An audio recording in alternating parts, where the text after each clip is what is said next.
কিরে তুই দি কোনো কথা কস না আমার লগে? কি কইতাম তোরে আমি? তোর বাপ মা তোর নাম রাখছে সাদেক, তুই বাংলা কস অর্ধেক, ক্ষণে কস ইংরেজি, ক্ষণে কস ভারতী। তোর লেবাসের কোনো ঠিক ঠিকানা নাই, এক এক সময় এক একটা বেশ ধরস। অনে আবার মান্নাসে যে বই রইস। আরে আমি অনে ভালো হয়ে গেছি গা, আমি আর কোনো লেবাস টেবাস ধরি না। লেবাস না ধরলে গলাতে কি ঝুলাইছ তুই? কে রে তাবি ঝুলাইছি? তো তুই তাবি ঝুলাইছিস কীর্তি? মাগো আমি না পাগল? তুই কোন পাগল? বাবার পাগল?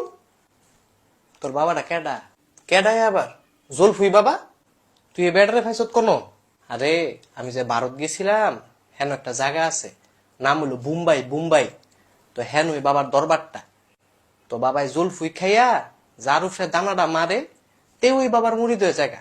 তো হেন যাওয়ার পরে বাবা একটা দানা মারছিল, তো দানাটা গিয়ে আমার নাকটার মধ্যে পড়ছে। এরপরে তুই আমি বাবার দেওয়ানা পাগল, আমি হয়ে গেছি গা জলফুই বাবার মুড়িদ। আরে বাবাওয়ালার করে বাবাওয়ালা ইতান করলে নামাজ রোজ হইতো না তো।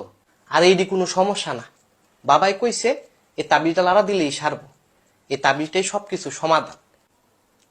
বাবাই আমার কইয়া দিছে এই তাবিজটা লগে থাকলে কোনো জিন ভূত ফেতনি রাক্ষস খবিস কিছু হইতো না আমার কাছে।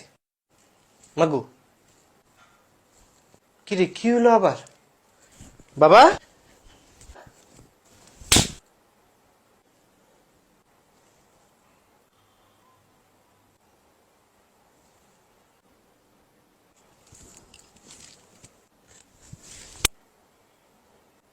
তাবিজটা দে।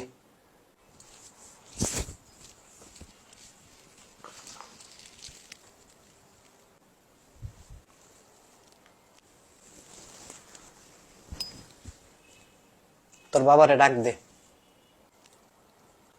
মাগো ডাক দে তোর বাবারে। তোর বাবারে না হুক না মুইস লাগাই দিম আমি, তুই ডাক দে।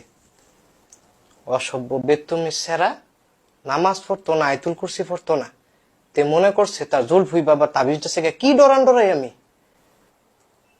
সটকায় লাল করে আলামো জুলফুইয়ের মুরিদ।